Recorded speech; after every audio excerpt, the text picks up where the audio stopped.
es la persona débil descrita en este versículo? Bueno, es un creyente, porque está en la fe, solo que es débil en el conocimiento de la doctrina. Tal vez sea un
creyente nuevo, o tal vez sea un creyente que no se ha desarrollado en las cosas de Dios.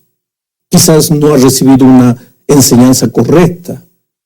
Este creyente débil no vive en pecado. Por el contexto, no hay indicación de que exista un problema moral en la vida de este creyente. Su problema es que no entiende en qué consiste la vida cristiana. Puede ser sincero, pero no entiende. A lo largo de la historia, e inclusive en nuestros días, siempre han existido personas así. Ahora, ¿cuál es nuestra responsabilidad hacia este hermano débil? Pablo dice, recibirlo. No lo rechaces. Recíbelo, acéptalo, admítelo. Reconócelo como uno de los tuyos. Considéralo como un hermano amado en Cristo. Los creyentes débiles deben ser tratados con amabilidad, con cariño. ¿Por qué debemos recibir a este creyente débil? La razón se da al final del versículo 3. Dice así, porque Dios le ha recibido. Ahora, si Cristo lo recibió, ¿cómo lo podemos rechazar nosotros? ¿Cuán agradecidos debemos estar de que el Señor nos recibiera? Porque en Juan 16:33, Jesús dijo, todo lo que el Padre me da, vendrá a mí. Y el que a mí viene, yo no lo echo fuera. Dios nos ha recibido y nunca nos dejará de lado. Pero Pablo dice, no recibas al creyente débil con el objeto de tener una discusión o disputa con él. No lo admitas para criticar sus escrúpulos y juzgar sus opiniones. ¿Y cuáles eran los escrúpulos de esos cristianos débiles en los tiempos de Pablo? El asunto, específicamente en este caso, era el asunto de comida. Estaban tan preocupados con algo importante como es la alimentación, pero habían perdido de vista la esencia de la fe que era Cristo. Entonces, el consejo de Pablo en los versículos 2 al 4 es, porque uno cree que se ha de comer de todo, otro que es débil come legumbres. El que come no menosprecie al que no come, y el que no come no juzgue al que come, porque Dios lo ha aceptado. ¿Quién eres tú para juzgar al criado de otro? Para su propio amo está en pie o cae, y en pie se mantendrá, porque poderoso es el Señor para sostenerlo en pie. Qué interesante.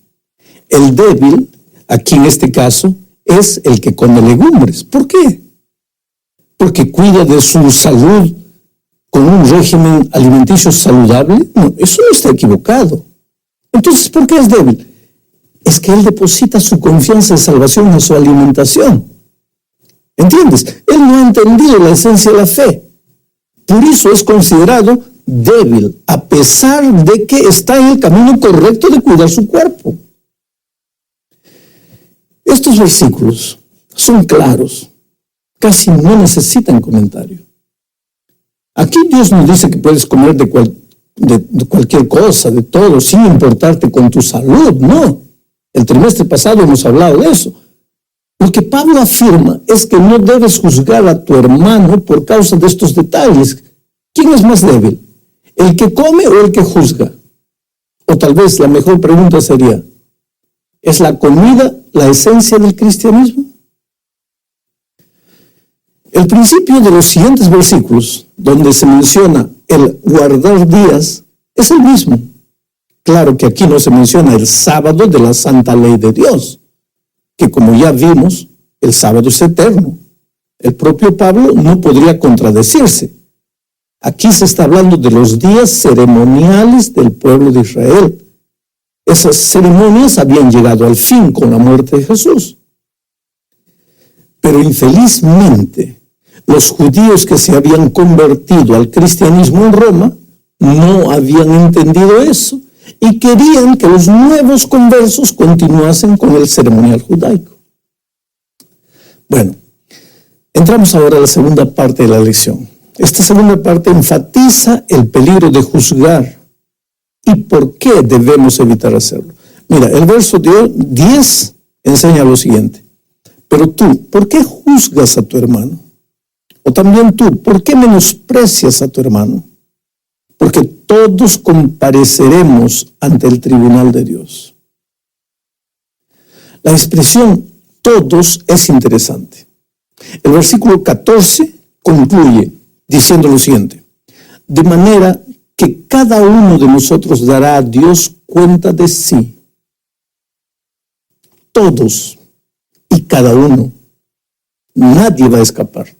Todos tendremos que dar cuenta de lo que hicimos con el conocimiento que el Señor nos dio. ¿Obedecimos las órdenes de Dios o las rechazamos? ¿Inventamos disculpas para no cumplir o nos inclinamos obedientemente a las enseñanzas divinas? Solo que la respuesta es individual. Cada uno le dará cuenta al Señor. Por lo tanto, en lugar de estar preocupado con lo que tu hermano hace, preocúpate en prepararte tú para el día del tribunal divino. ¿Qué estoy haciendo con la verdad que yo conozco? ¿Está haciendo mi vida una fuente de inspiración para otros? Eso es lo que tiene que preocuparme. Vamos ahora a Romanos 14, 17. Este versículo es una especie de conclusión de todo lo que Pablo viene diciendo hasta aquí. Esta es la tercera parte de la lección. El versículo 17, a la letra, dice lo siguiente. Lo voy a leer. Porque el reino de Dios no es comida ni bebida, sino justicia y paz y gozo en el Espíritu Santo. Vuelvo a repetir, querido, Pablo no enseña que la comida o la bebida no sean importantes, porque la Biblia en muchas otras partes enseña que el comilón y el ebrio no entrarán en el reino de los cielos. Ahora, lo que Pablo afirma es que estas cosas, por más importantes que sean, no son la esencia de la vida cristiana. No es sobre esas cosas que está construida la vida cristiana. Estas cosas son el resultado. Tú no puedes construir tu fe encima de los resultados. Tienes que construir tu fe encima de lo que Jesús hizo por ti en la cruz del Calvario. El problema con los cristianos en la iglesia de Roma era que no habían entendido este asunto simple. Pero la pregunta es, ¿la entendí yo? ¿O yo tampoco la entendí? ¿Cuál sería tu respuesta?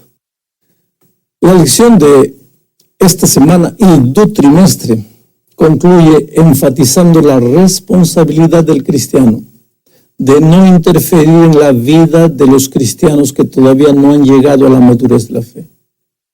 El capítulo 15, versículo 1, afirma lo siguiente. Así que los que somos fuertes debemos soportar las flaquezas de los débiles y no agradarnos a nosotros mismos. Mira, quizás la división entre los capítulos 14 y 15, esa división tal vez no sea una división correcta. Recuerda que la división en capítulos fue agregada posteriormente y no forma parte del texto original inspirado por Dios. En el capítulo 15, Pablo continúa con el tema del capítulo 14, mostrando la responsabilidad del creyente que es fuerte hacia su hermano que está más débil. Pablo presenta la responsabilidad de aquellos que son fuertes en la fe. Los que somos fuertes, dice. Pablo se incluye entre los fuertes. La palabra debemos significa necesitamos, estamos obligados. Es decir, los que somos fuertes, los que hemos crecido por la gracia de Dios, en el conocimiento de su palabra, tenemos una obligación moral. Y esa obligación moral es hacia los débiles, a los que están naciendo, que están comenzando.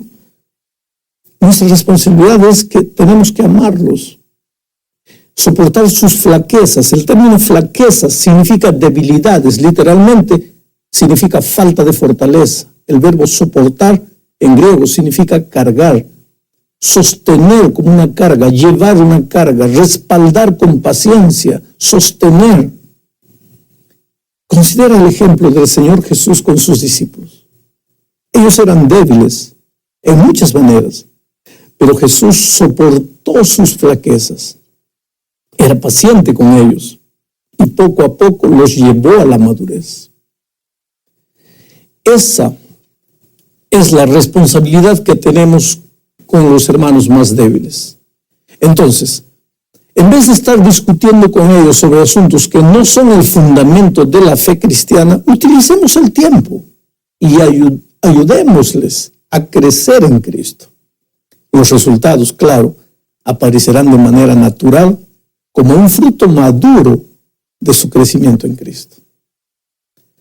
Pablo llega al fin de la epístola de una manera extraordinaria. El capítulo 16, versículos 25 al 27, dice así: y aquel que es poderoso para afirmaros conforme a mi evangelio y a la predicación de Jesucristo, según la revelación del misterio que ha sido mantenido en secreto durante siglos sin fin, pero que ahora ha sido manifestado, y por las escrituras de los profetas, conforme al mandamiento del Dios eterno, se ha dado a conocer a todas las naciones para guiarlas a la obediencia de la fe, al único y sabio Dios, sea gloria mediante Jesucristo para siempre. Amén.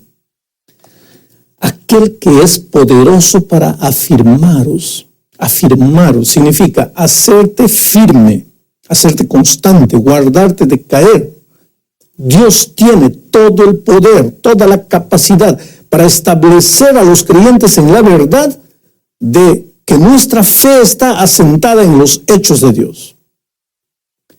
Los creyentes de Roma estaban en terreno peligroso y eran susceptibles a muchos graves errores. Eso también puede suceder hoy. Por eso fue útil, querido, fue muy útil el estudio de la epístola a los romanos. Porque los creyentes no pueden ser establecidos plenamente en la verdad sin un entendimiento apropiado del Evangelio, que es el tema central de la epístola y el párrafo final. La misión de Pablo era predicar entre los gentiles las inescrutables riquezas de Cristo y de declarar a todos cuál sea la dispensación del misterio escondido desde los siglos en Dios que creó todas las cosas. Según mi evangelio, dice Pablo, según mi evangelio. La expresión mi evangelio se encuentra solamente en otros dos lugares en la Biblia. En Romanos 2:16 y en 2 Timoteo 2:8. Mi pregunta es, ¿qué quería decir Pablo cuando decía mi evangelio? ¿En qué sentido el evangelio le pertenecía a Pablo? Recuerda, en Romanos 1:1, Pablo mismo había dejado muy claro que las buenas nuevas que él predicaba eran el evangelio de Dios. Entonces yo pregunto, ¿eran las buenas nuevas de Dios o eran las buenas nuevas de Pablo? ¿En qué sentido el evangelio era de Pablo? Hay por lo menos dos razones por las cuales Pablo personalizaba, se apoderaba del evangelio. La primera es, el evangelio era de Pablo en el sentido de que había sido confiado a él, porque En 1 Timoteo 1:11, Pablo dice, el glorioso evangelio del Dios bendito que a mí me ha sido encomendado. Quiere decir, Pablo tomaba muy en serio su responsabilidad en cuanto al evangelio.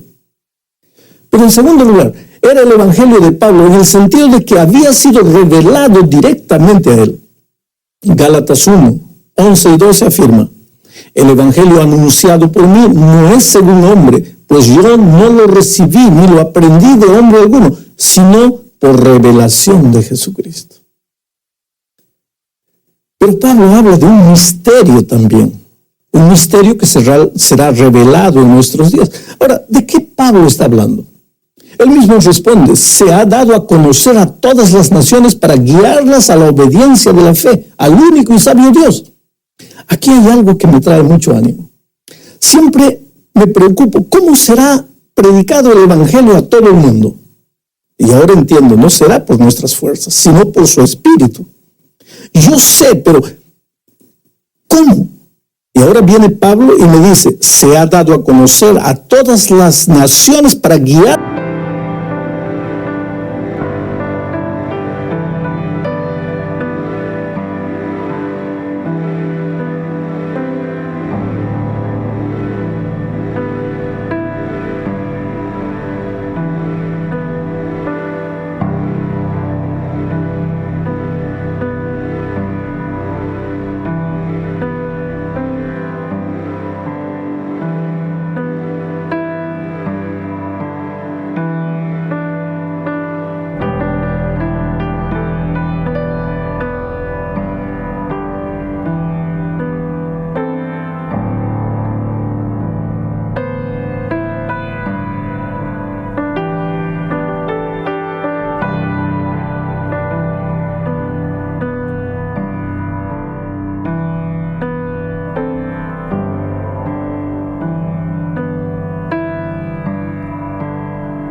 A la obediencia de la fe al único y sabio Dios.